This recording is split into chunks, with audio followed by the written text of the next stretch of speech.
राम हंसता है।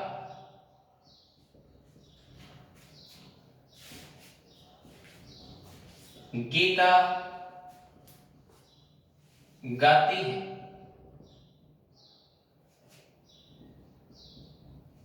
मोहन दौड़ता है। ये सीधे साधे वाक्य हैं जिसमें कर्म न हो उसे अकर्मक क्रिया कहते हैं। यानी कि वाक्य में जब कर्म का प्रयोग न हो तो वाक्य कौन सी क्रिया का होगा? अकर्मक क्रिया का होगा। जैसे सीता खेलती है, राम हंसता है और गीता गाती है, मोहन दौड़ता है। लेकिन सवाल वैसे नहीं पूछता आपसे, सवाल वैसे आपसे करेगा जैसे वायुयान वायु में उड़ता है। सवाल ऐसे करता है, या हम आकर मार खा जाते हैं। अब हमें ये पता चलता ही नहीं है कि ये अकर्मक क्रिया का होगा या सकर्मक क्रिया का होगा वाक्य। ऐसे ही ऐसे चिड़िया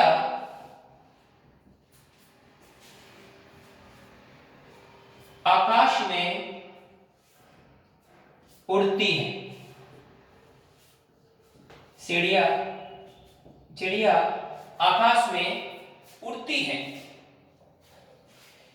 चिड़िया आकाश में उड़ती है। अब यह ध्यान दें, सबसे पहले कैसे पता चलेगा इसमें कि ये अकर्मक क्रिया के वाक्य हैं या सकर्मक क्रिया के वाक्य हैं? तो हमें चाहे क्रिया सकर्मक हो या अकर्मक हो, हमें उसके लिए कुछ पहचान रखनी पड़ती है, और वो ये है कि आप दो तरीके से क्वेश्चन कर सकते हो क्रिया के साथ में। एक तो क्या और एक किसको। क्या और किसको, ये दोनों ही अंग्रेजी में डब्ल्यूएच वर्ड, इन दोनों के माध्यम से हम क्रिया से क्वेश्चन करेंगे। लेकिन एक और आता है कौन। ये भी एक, इसको थोड़ा अलग रखना है आपको।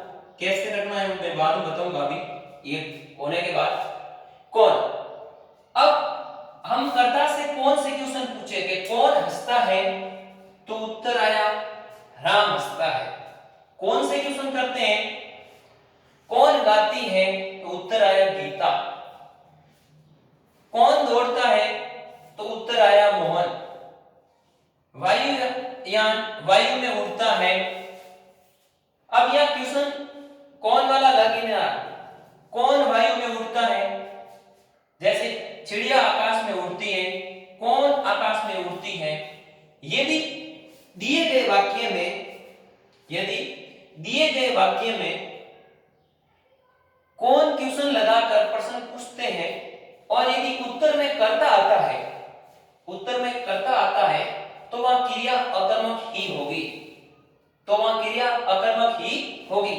लेकिन बात क्या और किसको की है, यह ध्यान रखना। यदि आप वाक्य में क्या से क्वेश्चन कर रहे हो और किसको से क्वेश्चन कर रहे हो, और यदि उत्तर मिलता है, उत्तर मिलता है,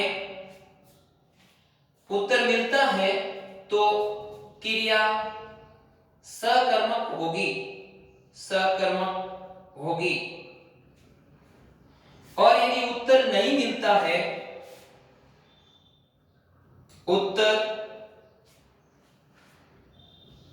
नहीं मिलता है, तो क्रिया अकर्मक होगी, अकर्मक होगी।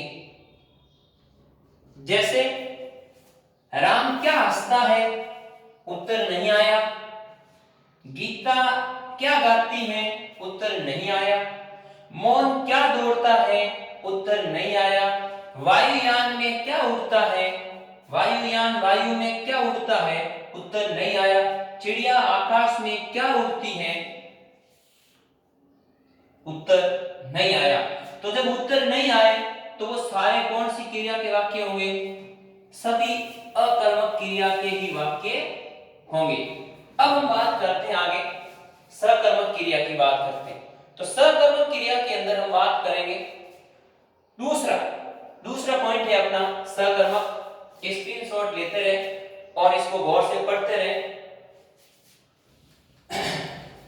हम बात करेंगे सकर्मक क्रिया की। तो सकर्मक क्रिया की जब हम बात करेंगे तो उसके लिए हमें थोड़ा सा ही चेंज करना पड़ेगा, ज्यादा कुछ भी नहीं है, थोड़ा ध्यान रखना, हल्का सा ध्यान रखोगे काम अपना बन जाएगा।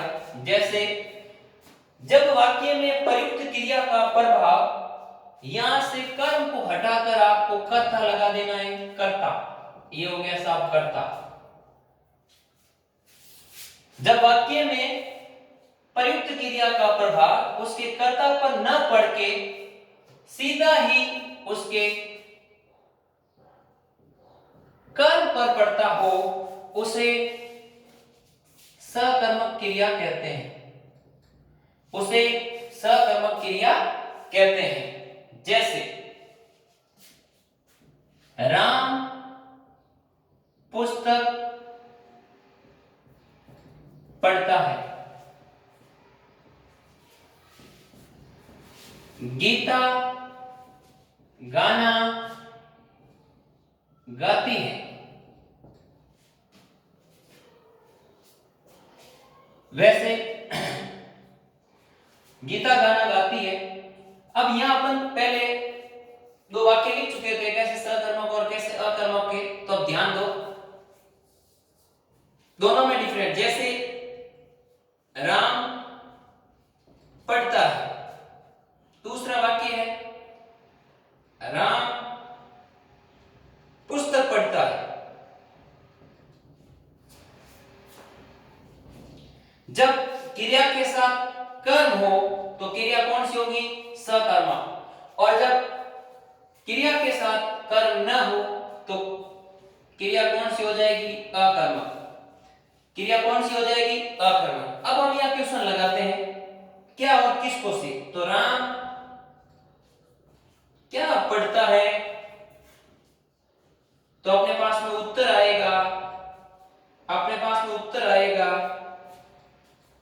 राम पुस्तक पढ़ता है। राम क्या पढ़ता है? पुस्तक। जब आप क्या लगा करके क्वेश्चन पूछते हैं और जो उत्तर मिलता है वह उस वाक्य का कर्म होता है, और जिस वाक्य का कर्म होता है, जिस वाक्य में, वह क्रिया कौन सी होती है? सकर्मक होती है। हमने इससे पहले अकर्मक क्रिया के अंदर कौन क्वेश्चन मार्क लगाकर अपने सवाल किया था कि कौन गाती है, कौन रोता है, कौन हंसता है, तो उत्तर आते थे गीता गाती है, ऐसे। अब हम यहां क्वेश्चन करते हैं गीता क्या गाती है, तो उत्तर क्या आएगा? गीता क्या गाती है, तो उत्तर क्या आएगा? उत्तर आएगा गाना। ऐसे ही ऐसे सवाल पूछे कि भाई गीता क्रिकेट खेलती है। अब यहां पर भी कर्म है, खेल का नाम आते ही कर्म हो गया। अब आप क्वेश्चन लगाओ गीता क्या गाती है, सॉरी गीता क्या खेलती है, तो उत्तर में क्या आएगा? गीता क्रिकेट खेलती है। तो जब उत्तर मिले तो क्रिया कौन सी? सकर्मक। और जब उत्तर नहीं मिले तो क्रिया कौन सी? अकर्मक। अब आप यदि बात करें जैसे भूपेंद्र दूध पी रहा है, भूपेंद्र दूध पी रहा है। भूपेंद्र क्या पी रहा है? तो भूपेंद्र दूध पी रहा है, उत्तर आया। जब उत्तर आए तो क्रिया कौन सी? सकर्मक। और जब उत्तर नहीं आए तो क्रिया कौन सी? अकर्मक। ऐसे ही ऐसे हम और जोड़ सकते हैं। नीतू खाना बना रही है, राधा गाना गा रही है, राधा, अब एक सीधा बन जाए राधा नाचती है, राधा नाचती है।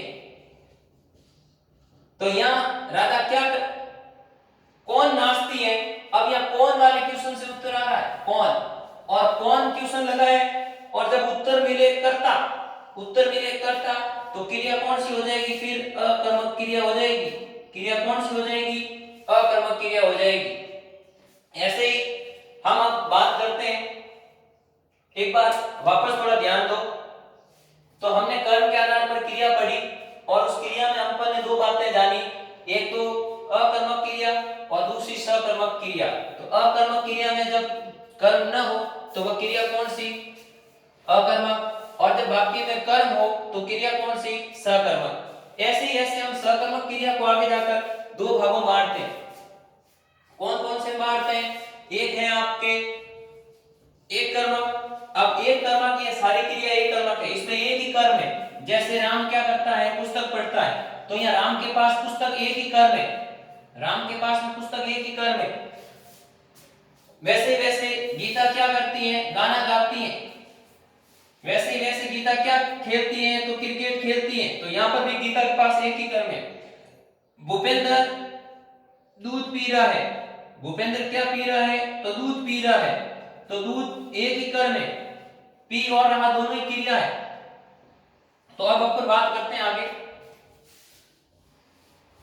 सकर्मक क्रिया के भेद, सकर्मक क्रिया के भेद। तो सकर्मक क्रिया के कितने भेद हैं, दो। सकर्मक क्रिया के भेद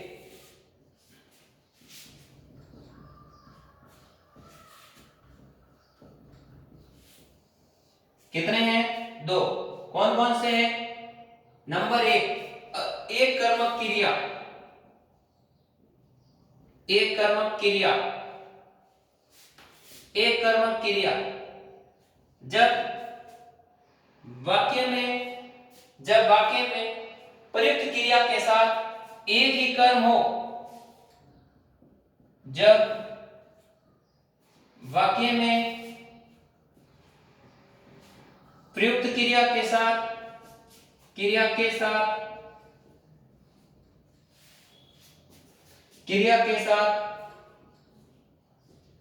एक ही कर्म हो,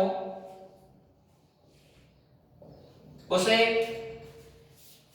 एक कर्मक क्रिया कहते हैं।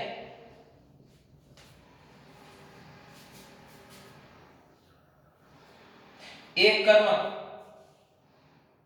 क्रिया कहते हैं।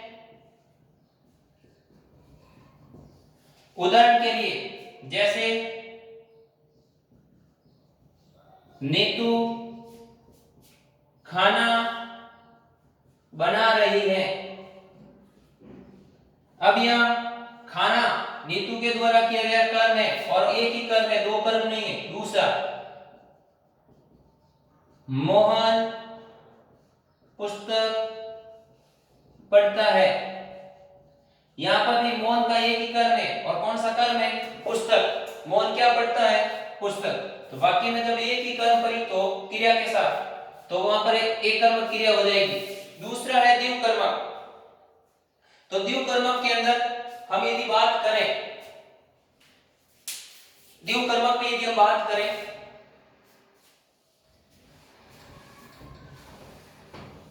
इस द्विव कर्मक को भी हम कह सकते हैं बहुकर्मक। यानी वाक्य में एक से अधिक कर्म हो, वाक्य में एक से अधिक क्या हो, कर्म हो, तो उसे क्या कहते हैं, द्विव कर्मक।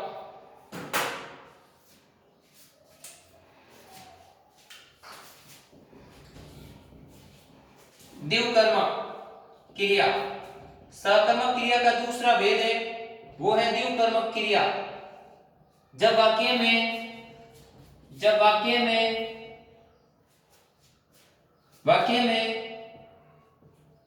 प्रयुक्त क्रिया के साथ दो या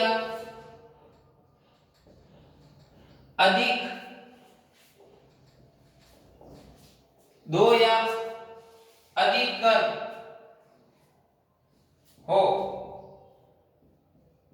हो तो उसे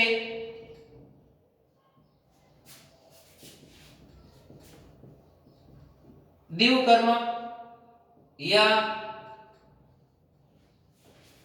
बहुकर्मक क्रिया कहा जाता है।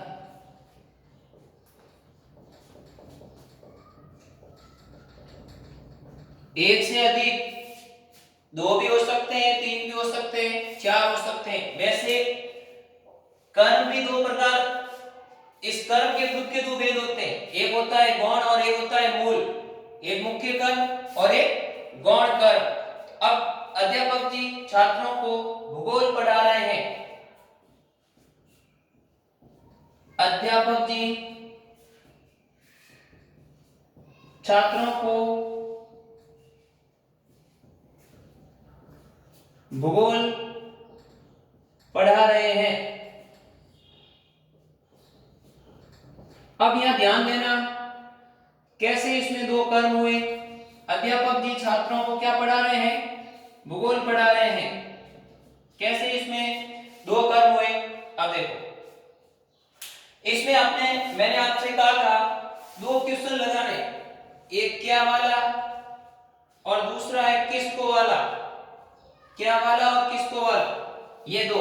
तो अब अपन यहां क्वेश्चन करेंगे अध्यापक जी किसको, अध्यापक जी किसको क्या, किसको क्या पढ़ा रहे हैं। तो अध्यापक जी किसको क्या पढ़ा रहे हैं। अब यहां देखो, एक क्वेश्चन बना किसको वाला और एक क्वेश्चन बना है अपने क्या वाला। दोनों का उत्तर आ रहा है किसको, छात्रों को। उत्तर में क्या, उत्तर में अपने पास मिला है छात्रों को। किसको पढ़ा रहे हैं? छात्रों को। क्या पढ़ा रहे हैं? भूगोल। तो मित्रों, जिस वाक्य में एक या एक से अधिक कर्म हो, जिस वाक्य में एक या एक से अधिक कर्म हो, तो उसे द्विकर्मक या बहुकर्मक क्रिया कहा जाता है। जैसे अभी अपन ने लिखा अध्यापक जी छात्रों को भूगोल पढ़ा रहे हैं, तो अपन ने दो तरीके से क्वेश्चन किया, एक तो किसको, दूसरा क्या। तो किसको में छात्रों को, क्या में उत्तर भूगोल। तो इससे क्या, अपन थोड़ा अपने को एक बात हमेशा नोट करके रखनी है, और वो बात ये है कि जब भी ध्यान रखो, तीन तरीके से ध्यान रखनी है। ये तो अकर्मक जब क्रिया ज्ञात करनी हो तो आपको क्वेश्चन कौन सा लगाना है, कौन वाला। और इस कौन में उत्तर क्या मिलेगा, उत्तर में कर्ता होगा, उत्तर में कौन आएगा, कर्ता। तो क्रिया हो जाएगी अकर्मक। लेकिन जब आप लगाते हो सकर्मक के लिए, तो सकर्मक के लिए आपको दो तरीके से क्वेश्चन लगाने हैं, एक तो लगाना है क्या और एक लगाना है किसको। क्या और किसको, इन दोनों ही क्वेश्चनों से उत्तर मिलेगा, और जो उत्तर मिलेगा वह कर्म होगा। उत्तर मिलेगा और जो उत्तर मिलेगा वह कर्म होगा। और यदि उत्तर दो मिले तो हो जाएगी द्विकर्मक, और यदि उत्तर एक मिले तो हो जाएगी एक कर्मक। नमस्कार।